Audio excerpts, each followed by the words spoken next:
जिनकुल में पैदा होने के बाद भी जिनेंद्र भगवान की वाणी को ना सुनना चाहते हैं ना समझना चाहते हैं। तो आचार्य भगवंत कहते हैं कि बहुत अच्छी व्यवस्था गुरुदेव ने बताई कि जब कोई सीधा ना समझे तो उसको उल्टे तरीके से भी समझा देना पड़ता है विनम्र सागर। हमने कहा उल्टा तरीका क्या होता है महाराज? बोले वैसे तो धार्मिक ग्रंथों में प्रायः करके आप जितना भी वक्तव्य देखेंगे वो धार्मिकता का देखेंगे, लेकिन जब व्यक्ति को धार्मिकता समझ में नहीं आए तो अधार्मिकता के माध्यम से भी धार्मिकता समझाई जा सकती है।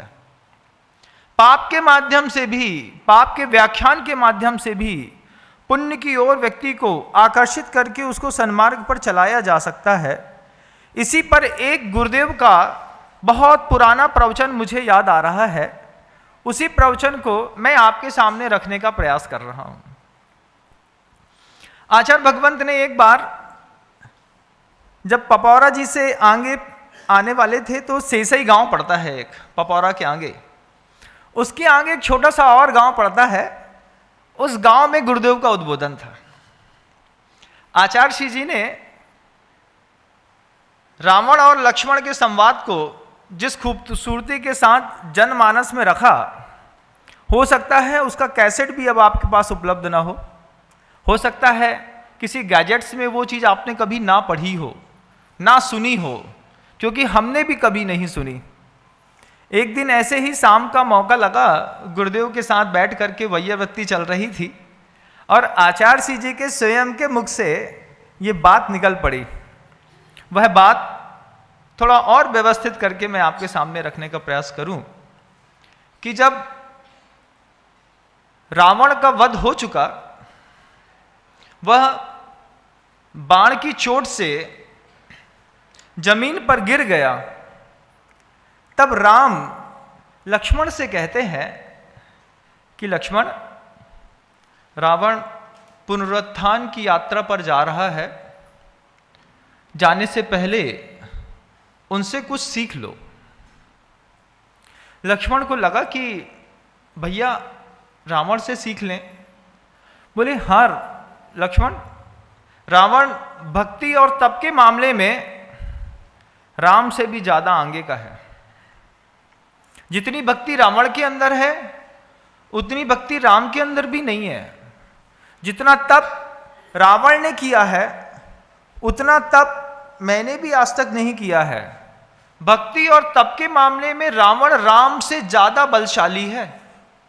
अपने आप को रखिएगा रावण की जगह, समझ में आएगा धीरे धीरे महाराज कहां पे चोट करना चाहते हैं। गुरुदेव कहते हैं कि भक्ति और तप में इतना बलशाली होने के बाद भी रावण आज धरती पर गिर गया है बाण की चोट खा करके। अभी उसमें प्राण बाकी है, उसके प्राण निकले उसके पहले उसके अनुभव का लाभ ले लो। आपसे भी कहना चाहते हैं कि आपके जीवन में जो कोई इष्ट है उसके प्राण निकलें, उसके पहले आप भी कुछ जीवन का लाभ ले लो। रावण के पास लक्ष्मण पहुंचता है, राम के कहने पर हाथ जोड़कर विनय के साथ कहता है, हे महापंडित, जब तक आप धरती पर खड़े थे, हाथ में शस्त्र था, तब तक मैं आपको शत्रु के रूप में देखता था। अभी आप धराशायी हो गए हैं, शत्रुता भी धराशायी हो गई है। यह अबोध लक्ष्मण आपके चरणों पर कुछ ज्ञान प्राप्ति के निमित्त से आया है, मुझे कुछ ज्ञान दीजिए। सुन ली बात रावण ने। लक्ष्मण का चेहरा बहुत अच्छे से देख करके रावण को बहुत संतोष हुआ। रावण अंदर से वो बात कहता है।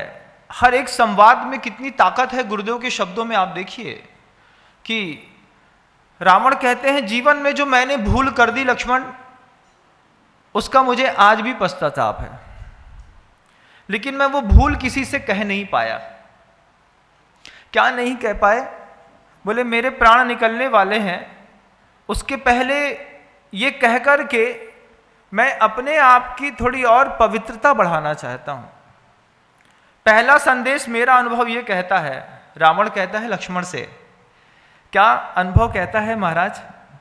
रावण कहता है कि लक्ष्मण, जिससे जीवन में डर लगता हो उससे कभी प्रेम मत करना।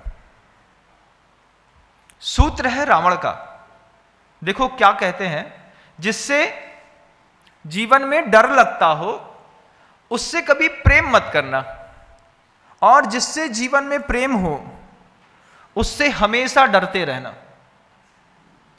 ये बात मैंने मस्तिष्क से बाहर कर दी।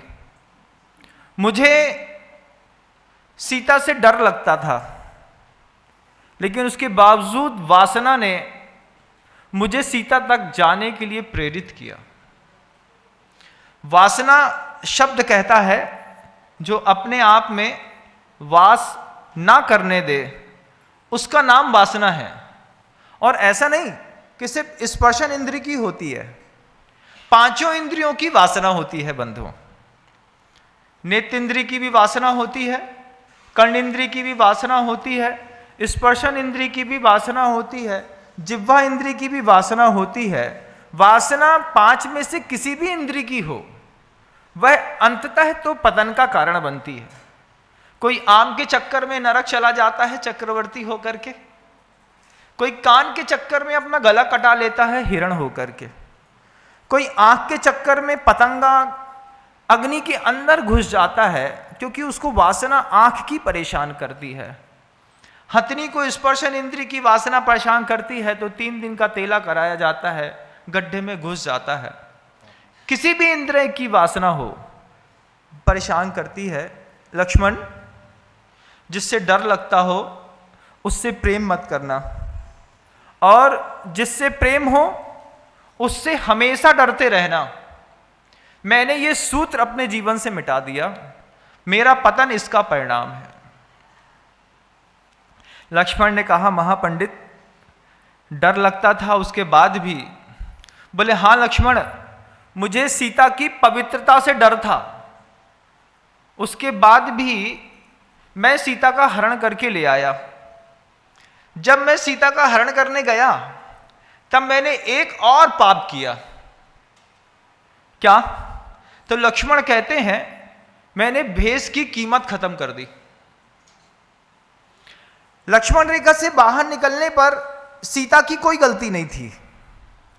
सीता तो साधु का भेष देख करके रेखा छोड़ करके बाहर आई। मैंने साधु के भेष की कीमत खत्म कर दी। मैं लुटेरा बन करके सीता का अपहरण करने गया, लेकिन मैंने भेष धर लिया साधु का, और साधु के भेष में सीता छल्ली गई। नहीं तो मजाल थी कि उस लक्ष्मण रेखा के अंदर कभी रावण घुस पाता। भेष की कीमत हमने खत्म कर दी। लक्ष्मण, भेष की कीमत बना के रखना। मैंने साधु के भेष में सीता को हरा, पतन इसका भी परिणाम है। ये कर्म भी मुझे लौट करके बहुत परेशान किया, बहुत आकुलता पैदा हुई। सीता को घर में ले आया, विमान में चढ़ाया, सीता को अशोक वाटिका में छोड़ आया। छोड़ने के बाद जो मेरा खोया है वो सिर्फ मैं जानता हूं। लक्ष्मण फिर हाथ जोड़ करके खड़े थे। रावण से पूछते हैं, भगवान जब सीता आपके पास आ गई फिर आपका क्या चला गया? रावण समझाते हैं संवाद में इस बात को कि दुनिया को लगता है कि संपत्ति का सुख बहुत बड़ा होता है। किन्हीं लोगों को संपत्ति के सुख से मतलब नहीं है, क्योंकि दुनिया में बहुत सारे ऐसे भी लोग हैं बिना पैसे के खूब अच्छा जीवन चलता है। साधु लोगों को देख लो, 1 रुपए जेब में नहीं है। पंछियों को देख लो, कबूतर को देख लो, हिरण को देख लो, हाथी को देख लो, पैसे का उनका कोई उपयोग नहीं है। उनका जीवन बहुत अच्छे से चलता है, बहुत अच्छे से। तो बोले संपत्ति का सुख कई लोगों को सुख दिखाई देता है, बहुत सारे लोगों को संबंधों का सुख बहुत सारा सुख दिखाई देता है कि मेरे बड़े बड़े लोगों से बहुत अच्छे संबंध हैं। कई लोगों को स्वास्थ्य का सुख दिखाई देता है। मैं निरोगी हूं, मुझे पैरालिसिस नहीं है, मेरी आंख से बराबर दिखता है, भोजन करता हूं तो पच जाता है, समय पर चला जाता है, समय पर बाहर भी आ जाता है, ये भी बहुत बड़ा सुख है। बोले दुनिया में तरह तरह के सुख हैं, तरह तरह की लोगों की सुख की धारणाएं हैं। किसी को लगता है गर्मी बहुत चल रही है तो पंखा कूलर चला लेते हैं, इससे शांति मिलेगी।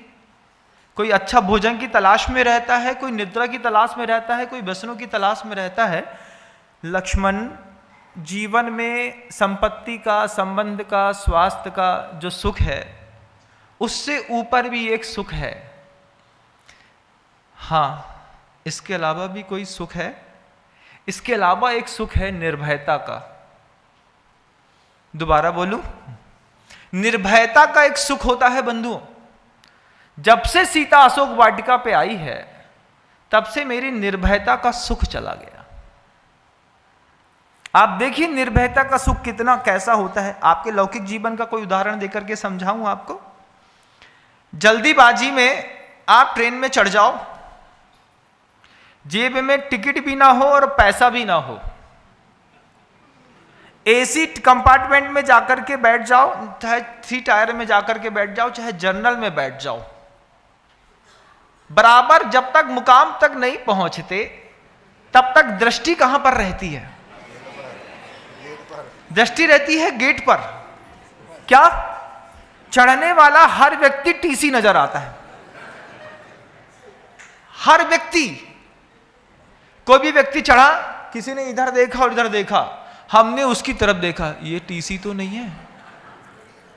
और जैसे ही वो टीसी जैसा लगता है, समझ में आता है, हम सीट से खड़े हो जाते हैं, सीधे कहां जाते हैं? आप जानते हैं आप कहां जाते हैं? डिब्बे के दोनों तरफ बने होते हैं कंपार्टमेंट छोटे छोटे से, वहां पे जाकर के बहाना मार करके 5, 10, 15 मिनट उस दुर्गंधित स्थान पर जाकर के आप खड़े हो जाते हैं। क्यों? क्योंकि एक छोटी सी चीज नहीं है, और छोटी सी चीज की नहीं होने के कारण मेरी निर्भयता का सुख चला गया। गाड़ी में ठंडी हवा चल रही है, लेकिन तुम बदबूदार स्थान पर खड़े होकर के अपनी यात्रा संपन्न करते हो। ये कितनी बड़ी चीज है। तुम्हारे पास संपत्ति है, तुम्हारे पास स्वास्थ्य है, संबंध है, लेकिन तुम्हारी निर्भयता अगर चली जाती है तो तुमको कैसा कैसा महसूस करना पड़ता है। दुकान में रह करके जब झूठ बोलते हो, किसी को एक प्रोडक्ट बेच दो, चाइना मैट, और उसको बता दो कि ये ओरिजिनल है, उसमें थप्पा लगा दो, सील लगा दो और दे दो। क्यों? क्योंकि तुमको तो बस एक लोभ था, दुकान में एक ग्राहकी आया है, अगर ये वापस चला गया तो फालतू में 400 चले जाएंगे। तो तुमने झूठ बोल करके कोई सामान दे तो दिया, लेकिन देने के बाद तुम्हारे मन के अंदर खटका हमेशा बना रहा, पक्का 3 दिन में टूट जाएगा, फिर वो हमारे घर में आएगा, फिर उठा पटक करेगा, हम तो नहीं मानने वाले, नहीं देंगे मतलब नहीं देंगे। अब जैसे ही 3 दिन तक तो तुमने निर्भयता का सुख छोड़ करके झूठ के साथ एक आकुलता का जीवन जिया, और जब वो वापस व्यक्ति उस सामान को करने आया और आपने अपने लोभ के कारण सामान वापस नहीं किया, क्या कर दिया आपने पता? अपशब्द तो सुन लिए, गाली भी सुन ली, पैसा नहीं देंगे चाहे कुछ हो जाए। ऐसा होता है कि नहीं? देखिए होता है, करते हैं महाराज जीवन में। तो निर्भयता का सुख जीवन में सबसे बड़ा सुख है। अभी भी कोई भी पाप रात में कर करके जब आप 2 बजे 2:30 बजे घर के अंदर पहुंचते हैं, जब 11 बजे दुकान बंद करने के बाद तैयार होकर के गड्डी रख करके आप बाहर निकलते हैं, और रात में जब आपके मुख से बदबू आती हो या फिर आपकी जेब खाली रहती हो, और जब आप घर के अंदर प्रवेश कर रहे होते हैं और माँ रात को 2:30 बजे कहती है, बेटा थोड़ा जल्दी आ जाया करो, पापा नाराज होते हैं, तो तब क्या करता है? अगर वो मद्यपाई दारू पीने वाला लड़का है तो माँ के सामने एक शब्द भी नहीं बोलता, चुपचाप कि माँ को कहीं मुंह से बदबू ना आ जाए, निर्भयता का सुख मेरा चला ना जाए, माँ से संवाद किए बिना चुपचाप बिस्तर में जाकर के सो जाता है। लेकिन जब अपने स्थान से लेकर के वो घर तक पहुंचता है, बीच में उसको कितनी आकुलता रहती है, लेट हो गए, अब पता नहीं घर में क्या बवंडर मचेगा, कोई क्या कहेगा, कोई कैसा करेगा। दुनिया में सबसे बड़ा, संपत्ति से बड़ा, स्वास्थ्य से बड़ा, संबंध से बड़ा सुख है निर्भयता का। अभी भी आप लोग यहां पर बैठे होंगे, लेकिन आपने अपने घरों में जीवन जीते समय जो कर्म करते रहते हैं, उसमें जो एक आकुलता अगर आपने पैदा कर ली है, वो आकुलता जब तक नष्ट नहीं होती, आपका एक एक क्षण कैसा गुजरता है बताओ। घर के अंदर से मान लो किसी घर के व्यक्ति ने ही, सदस्य ने घर की अलमारी से पैसे निकाल लिए, निकाल तो लिए, 20,000 निकाल लिए। अब उस महिला को, पुरुष को, बच्चे को ये लगता है जब तक इसकी इंक्वायरी होकर के पूछ न लिया जाए और जब तक आरोप किसी एक के ऊपर सिद्ध न हो जाए तब तक उसको चैन नहीं। निर्भयता का सुख चला गया।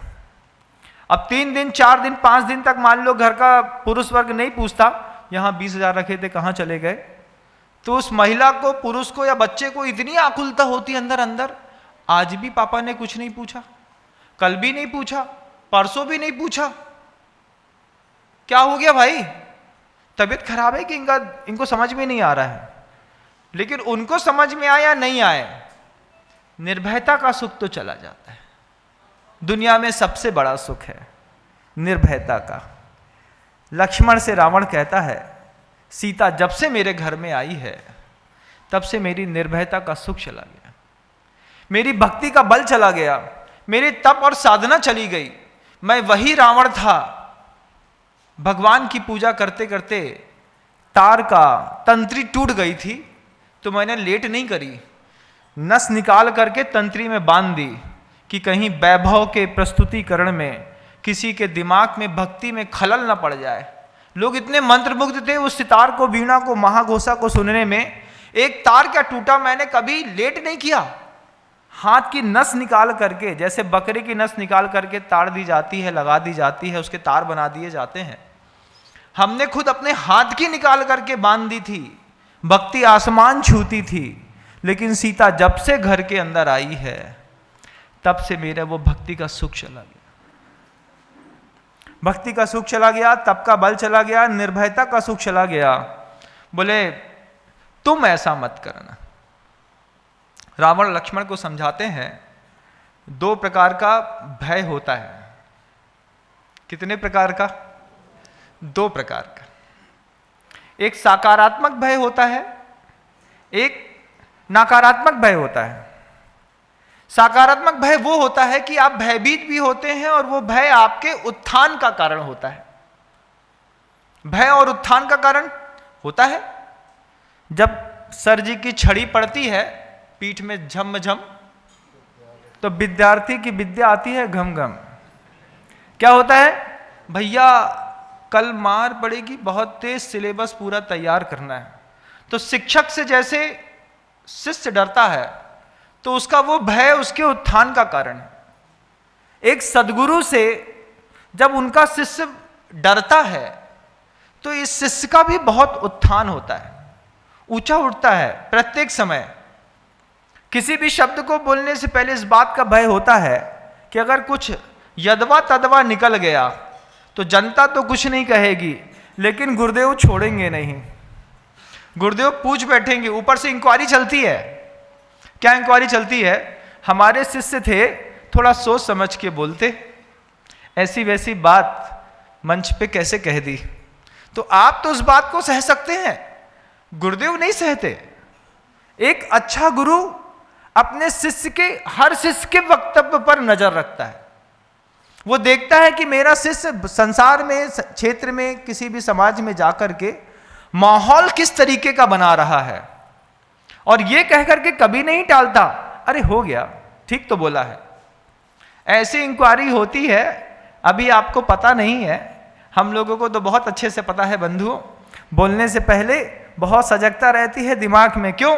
ये एक ऐसा सकारात्मक भय है जो शिष्य के विकास का कारण बनता है। नकारात्मक भय क्या बोलता है? हमें किसी के बाप से डर नहीं पड़े, जो हुई है सो देखी जा है। ये शैली आपकी है कि नहीं है? आप देख लेना भैया। हम ये नहीं कहते कि आप नकारात्मक बातों को कहते हैं। आप ये देखिए, आप देखिए कि जब आप गलती करते हो, आपसे अपराध हो जाता हो, कोई बात बिगड़ जाती हो, उसके बाद क्या आपके मुख से ऐसे शब्द जीवन में कितनी बार निकले हैं? हमें कोई की चिंता नहीं, जो हुई है सो हम देख लें। हमें कोई के बाप से डर नहीं पड़े, जो होगा देखा जाएगा। ये क्या करता है, ये आपके पतन का रास्ता खोल देता है। रावण कहता है लक्ष्मण से, जब मैं सिंहासन पर बैठा था मुझे सबने समझाया, घर के अंदर गया तो मंदोदरी ने समझाया, सीता छोड़ दो, पतिव्रता है, घाटे का सौदा है। मुझे तेरी बात का डर नहीं है। मैंने पत्नी की बात झिड़क दी। विभीषण ने राजसभा में समझाया, कुंभकर्ण ने अपने घर में समझाया। जब मैं कुंभकर्ण के पास गया, कुंभकर्ण से बोला कि वो राम अपनी सेना लेकर के आया है, जाओ तुम उसका संहार करो। कुंभकर्ण ने पहले मुझे समझाया, भैया पर नारी पैनी छुरी, 3 ठौर से खाए, धन छीने, यौवन हरे, मरे, नरक ले जाए, वो जगदम्बा है, उसको छोड़ दो। रावण कुंभकर्ण के ऊपर आक्रामक हो गया, लेकिन अहंकार नहीं छोड़ा। इस अहंकार के कारण मैं आज इस धरती पर पड़ा हूं। तुम इस धरती पर किस कारण पड़े हो, अपना टटोल लेना। तुम टटोल लेना कि तुम धरती पर गिरे हो तो कहीं अहंकार के कारण तो नहीं, कहीं ऐसा तो नहीं कि तुम्हारे कर्म ने तुम्हारे जीवन से निर्भयता का सुख छीन लिया हो। हर समय एक डर सताता है, घर के अंदर जाएंगे तो कोई क्या कहेगा, मंदिर में जाएंगे तो कोई क्या कहेगा, महाराज के सामने खड़े हो जाएंगे तो कोई क्या कहेगा, कोई हमको जी भर के नजर से देख लेगा तो पता नहीं वो क्या कहेगा। तो तुम कुछ कहीं ना कहीं तुम अपराधी हो, इसलिए तो तुम्हें भय लग रहा है। और एक सकारात्मक भय होता तो फिर भी ठीक था, नकारात्मक भय से लबालब भरे हो और जीवन भी जीते हो। वहां पर रावण लक्ष्मण को कहता है, लक्ष्मण इस भय ने मेरी जान ले ली, इस संवाद, इस अहंकार ने मेरी जान ले ली है। आज मैं धरती पर पड़ा हूं, तुम भविष्य में ध्यान रखना। रावण एक और अच्छी बात कहता है लक्ष्मण से, लक्ष्मण जीवन में मेरे पास सब था, यश था, विद्या था, तप था, बल था, रिद्धियां थी, मैं विद्याधर था, सोने की मेरी लंका थी। गलती मुझसे कहां हुई है मैं खुद बताता हूं। मैंने कभी भी उपकारी की और उत्तम की, दोनों की बातें नहीं सुनी। संसार में आप भी रहते हैं बंधुओं, आपके जीवन में भी 2 का प्रभाव है, किसी ना किसी उपकारी का, किसी ना किसी उत्तम का। उपकारी उत्तम हो जरूरी नहीं, उपकारी गुणवान हो यह भी जरूरी नहीं है, लेकिन संकल्प था उपकारी की बात सुनने का, मैंने वो संकल्प तोड़ दिया। माता पिता की बात, माता पिता क्या है जीवन में, उपकारी हैं। हो सकता है पिता उपकारी होने के बाद भी शराब पीते हो सकता है सिगरेट पीते हो, व्यसन करते हो, लेकिन उसके बाद भी ध्यान रखना वो उपकारी है। रावण कहता है मैंने ना उपकारी की बात सुनी और ना मैंने उत्तम की बात सुनी। चत्तारी लोग उत्तमा, 4 ही तो उत्तम है संसार में। तो मैंने ना ग्रंथ की बात सुनी, ग्रंथ में भी लिखा था इस तरीके की क्रिया करने वाले निश्चित रूप से पतन को प्राप्त करेंगे। मैंने उत्तम शास्त्र की बात भी नहीं सुनी। और मुनिराज ने भी समझाया, आकर के सभा में आकर के मुनिराज ने समझाया, सीता छोड़ दे रावण। मैंने मुनि महाराज की बात भी नहीं सुनी। तुम भी अपने जीवन को टटोल के देख लो कि तुमने कहीं ऐसा तो नहीं है कि तुम जो जीवन शैली जी रहे हो उसमें तुम्हारे कारण, जिसको तुम अपने घर में मंगल मानते हो, आंख बंद करके अपने जीवन में कोई एक मंगल ढूंढ के देखो। पहले मेरे जीवन में सबसे ज्यादा अनुकूलता कौन पैदा करता है, आंख बंद करके जवाब आएगा। हो सकता है पिता पैदा करते हो, किसी के मन के अंदर जवाब आएगा मेरी माँ से मेरे घर में जितनी अनुकूलता है उतनी किसी के कारण नहीं है। कोई खुद कहेगा आंख बंद करके, पत्नी ने जितना घर को संभाला है अगर वो नहीं होती तो पूरा घर बर्बाद हो जाता। उसने बहुत पुरुषार्थ किया है, 30 साल से मेरे साथ मेहनत कर रही है। तो तुमको खुद लगेगा कि तुम्हारे जीवन में कोई ना कोई एक ऐसा उपकारी है, कोई एक मंगल है। अपने अपने अंतर मन में टटोलो, एक मंगल अपना निश्चित करो कि इसके कारण मेरे जीवन में बहुत सारी अनुकूलताएं हैं, बहुत सारा मंगल इसके कारण है मेरे जीवन में। अपने अपने मन में टटोलोगे तो कोई एक जरूर मिलेगा, किसी को पति मिलेगा, किसी को पिता मिलेगा, किसी को पुत्र मिलेगा, किसी को परमात्मा मिलेगा, किसी को महात्मा मिलेगा, किसी को लगेगा कि मेरे जीवन में महाराज ने संभाला, किसी को लगेगा मेरे जीवन को मेरे पिता ने संभाला। बस इतना संकल्प कर लो कि जिसको तुम अपने जीवन में हृदय में मंगल मानते हो, तुम्हारे कारण उसको कभी संकलेश नहीं होगा। इतना सा संकल्प करने का साहस पैदा करो।